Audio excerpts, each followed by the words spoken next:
Hello. This video is to argue with the New York Times editorial article, When Children Become Criminals. It is essentially an editorial about New York's policy of trying children 16 and up as adults. The main point of the article is that New York needs to raise its legal age for trying people as adults to 18 years old, along with the rest of the country.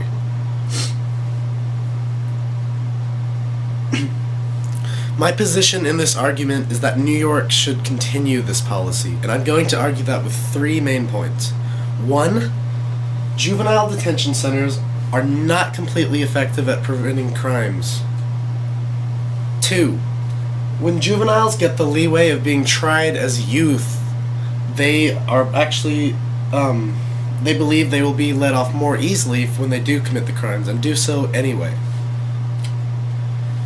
Third and finally, New York City's and New York, the state's violent crime rate is actually not even in the top 10, and its non-violent crime rate is less than half the average of the rest of the states in the United States. So without further ado, here is my argument.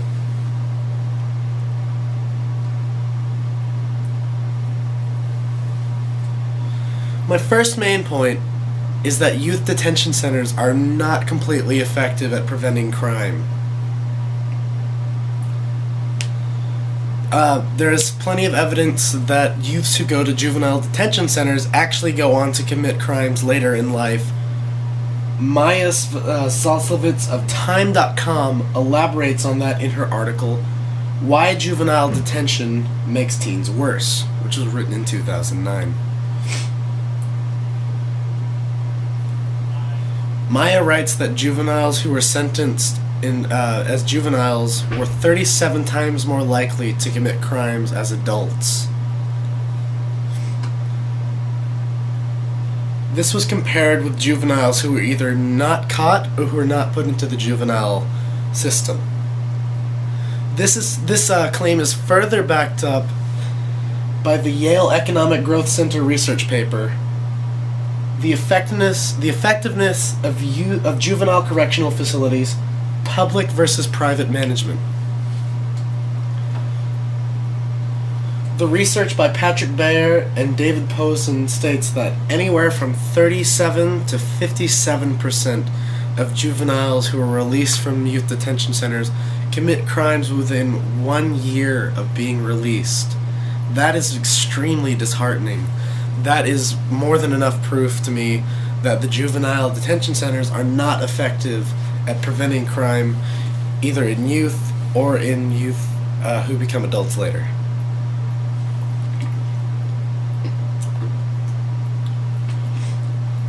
It seems to me that for New York to create more juvenile detention centers would be a waste of time and resources.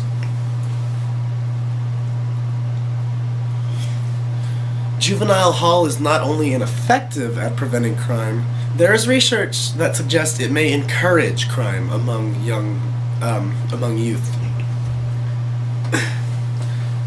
Mary Onelia Estudillo writes in her article for The Guardian that violent youth have taken advantage of such benefits, those benefits being lenient punishments, relatively non-harsh juvie environments, and as a result have run rampant in our cities.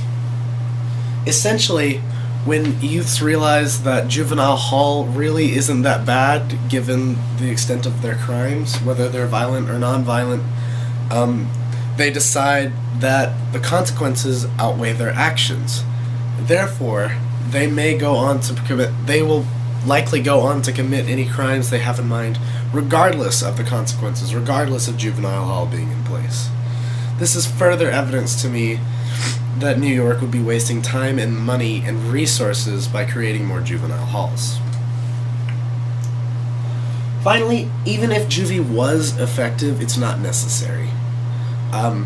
New York is not even in the top 10 most dangerous states by violent crime rates, according to 24/7 Wall Street, which used the FBI's 2013 statistics of crime rates to make a list of the most dangerous states in America. The rate is based on violent crimes per 100,000 people in the state. States such as Tennessee and Maryland have much higher rates of violent crime than New York does. As far as non-violent crime as far as non-violent crime rates go, New York is less than half of the average Let me try again. New York has less than half the non-violent crime rate than the average of America. A graph on citydata.com shows that in 2012, New York's property crime rate, and that's non-violent crimes like theft and vandalism, was 133, whereas the average for all of the states was 266. It was actually 133.2 and 266.5, so just incredibly slightly less than half, like 0.1. But that was also based on nonviolent crimes per 100,000 people in the population of the state. In conclusion, New York should not raise its legal age for trying people as adults. I disagree with... New York should not raise its legal age for trying people as adults. Doing so would be unnecessary for lowering crime rates and could also have further detrimental effects on the youth crime rate across the state. The state does not need to change its policy, and that is my argument for you, Mr. New York Times. Thank you.